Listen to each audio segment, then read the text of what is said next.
Sagutin ko lang itong nag-comment sa ating last video noong not recommendable na ang page ko. Sabi niya, Not recommendable, pero may ads pa naman po kayo while nag-watch kami ng mga videos mo. So, still earning pa din. sabi po ito ng nag-comment na si Chan Maristelia Napoles.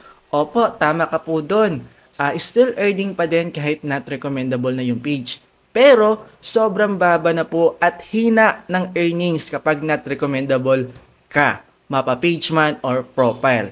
Gusto mo makita ang sahod ko? Ito, sahod reveal. Punta tayo sa Creator Studio. Dito makikita natin yung mga earnings natin per video. Ito makinita ko na to ay sa stream ads to. Ito, may video ako, pinost ko kahapon, August 20, kumita siya ng $1.54 sa views na 19,000. So, ibig pala sabihin, 19,000 views. Kumita lang siya ng $1.54. OMG, ang baba! Ngayon, ipapakita ko pa sa inyo yung iba pang mga videos ko na ina-upload at yung earnings niya. Eto, may 14k views ako. Yung kinita niya naman ay $0.98. May views din ako na 2.9k. Ang kita niya naman ay $0.13. May $1.59 sa views na 14,000. At may views ako dito na 16,000 views. Pero ang kinita niya lang ay $1.12. Hindi nga po umabot ng 100 pesos. Mga nasa 50 or 60 pesos lang po ito pag i-convert sa peso. So ito pa, may 4.5k views pa ako na sumahod lamang po ng $0.36. May 0.51, 0.70, may 0.00 po. And ito po yung pinakamalaking sinahod ko po last month, nung July. Nag-views po siya or humit po yung views niya ng 59,000. So, ang kinita doon ay 4.82. So, kapag i-convert po natin yan sa pesos, mga around 250 pesos lamang po ang kinita dito sa 59,000. So, sobrang baba mga kaibigan. Ibaba pa natin 0.29, 0.91. Sobrang baba. And then dito sa ibaba, hindi na natin makita yung earnings. So, yun yung earnings natin kapag isang not recommendable ka na sa page man or sa profile mo. Pati views mo, pati earnings mo naapektuhan. Oo, tama nga naman yung nag-comment na still earning pa rin. Pero, hindi na po sapat at hindi na siya very supporting kung yung pagbabloging yung source of income mo araw-araw at doon ka kumukuha ng pangbuhay mo araw-araw. So, bakit nga ba naging not recommendable ang isang profile or page?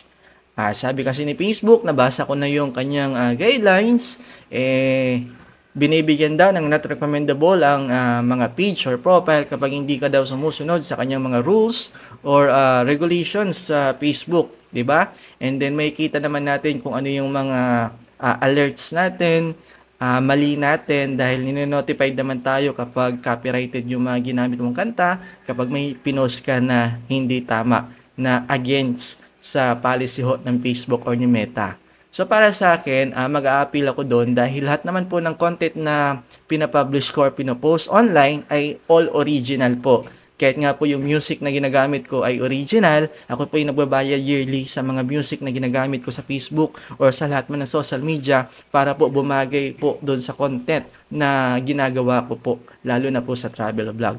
So sa mga nagtatanong dyan, kung hindi nyo pa alam kung kayo ay recommendable or not recommendable, una, punta muna kayo sa Facebook page, punta kayo dito, i-click nyo yung nasa lower right yung profile nyo, punta kayo sa professional dashboard, and then, punta po kayo, ibaba nyo po dito sa may tools, i-click nyo po itong profile recommendation. At dito po, bubungad sa inyo kung recommendable ka ba or not recommendable. Para ko sa akin, nakalagay, not recommendable. So, JM, ano po ba ang epekto ng isang not recommendable? Unang-una, mawawalan ka ng views. Bakit mawawalan ka ng views? Dahil hindi na po nire-recommend ni Facebook lahat ng mga videos mo na ina-upload na makita ng iba. Mapa-followers mo man o hindi followers. Okay? Pangalawang epekto, since not recommendable ka na, apektado ang earnings mo. Bakit? Dahil wala kang views, konti lang din manonood ng vlog mo, mababa ang earnings mo. Yun yung resulta. Pangatlong epekto, paunti-unti mauubusan ka ng followers. Eto, ngayon lang to nangyari sa akin. Actually, dati, lagi ko tinitingnan yung mga nag-unfollow sa akin at lagi siyang zero. Zero unfollowers ako dati. Pero nung not recommended ako, paunti-unti, araw-araw may nag-unfollow. Hindi ko alam kung totoong unfollow to or ewan ko. So, para makita nyo guys kung ilan yung nag-unfollow sa inyo, punta ulit kayo sa professional dashboard. Yan. At i-click nyo po itong See More Insight dito po sa performance. Yan. Tapos i-click nyo po itong audience. Yan. And then may kita nyo po sa baba, may net followers, new followers, at unfollowers. Dito sa akin mga kaibigan, in the last 28 days, merong may nag-unfollow sa akin na 1,006. So, di ba? Ang laki ng nag-unfollow sa akin. Libo-libo actually. Actually, nakikita ko yung aking followers nung hindi pa nag-not recommendable at recommendable ay isang profile or page. Umabot na po ako ng 341,000 yung aking followers. Pero nung naging not recommendable na ako mga kaibigan, yung followers ko ay umabot nila po sa 339,708 at pababa po yan araw-araw. So, napatunayan ko na rin po mga kaibigan na kapag not recommendable page ka, hindi lahat po ng videos na ina-upload mo ay mapapanood ng followers mo. Ito, sabi ni Grace Per. Kaya nga pala, hindi ko na makita yung mga videos mo, Sir Lods. Oo nga po, Sir JM, dati active ka lagi sa FYP ko. Sabi din ni Ferdinand Batito Bacar. Kahit sa akin Kuya JM, hindi ka na nakikita. Hindi ko na nakikita ang mga ina-upload mo. Kala nga namin busy ka. Akala nila busy ako pero kung makikita nila yung aking Facebook, araw-araw po updated. Araw-araw may post or bagong vlog. Sabi din po ni MM Bales, Oo nga, hindi lagi nalabas mga vlogs mo. o diba? Ganun yung epekto ng not recommendable. Kahit nakapollow sa iyo ang isang tao, hindi na rin nila nakikita unless isi-search nila mismo sa kanilang Facebook yung pangalan mo o yung channel mo para makita talaga nila yung mga ina-upload mo na vlog. Katulad na lang po nito. Sabi ito ni Jensen Arindain. Same po sa nagtanong, di na dumadaan videos nyo sa FB ko pati kay Chokes TV. Kaya sinerch ko na lang kayo or ini-stalk. So, ganon. So, yung mga loyal followers natin, kapag medyo yung na-miss tayo, sinesearch na lang nila or ini-stalk nila tayo sa Facebook para mapanood lang. Dahil hindi na po dinidistribute ni Facebook yung ating mga videos dahil not recommendable na ang isang page or profile. So, sabi din po ni Rosbel A. Berenguela, shout out, sabi niya nga po, Kaya po pala tahimik na. Dati napapanood ko mga vlogs mo, nitong mga nakaraan.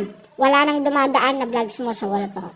So yun mga kaibigan, lahat po yan na mga ibinanggit ko ay nakapalo po sa akin. Pero sila rin napansin paunti-unti hindi na nila nakikita yung mga post ko na ina-upload sa kanilang wall. So yun yung epekto ng not recommendable.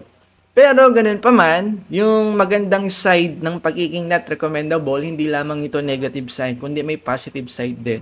Ano ba yung maganda? Unang-una, dahil not recommendable ka na, lahat ng mga videos views mo na nasa videos views mo, kung sino man yung mga nanonood sa mga videos mo, kung not recommendable ka sa page or profile, yan po yung mga organic followers mo o loyal followers mo na talagang lagi kang sinusuportahan at pinapanood. So kung ilan man po ang viewers na itong video na to, ay yan po yung mga solid at mga loyal followers na nanonood po ng mga videos ko.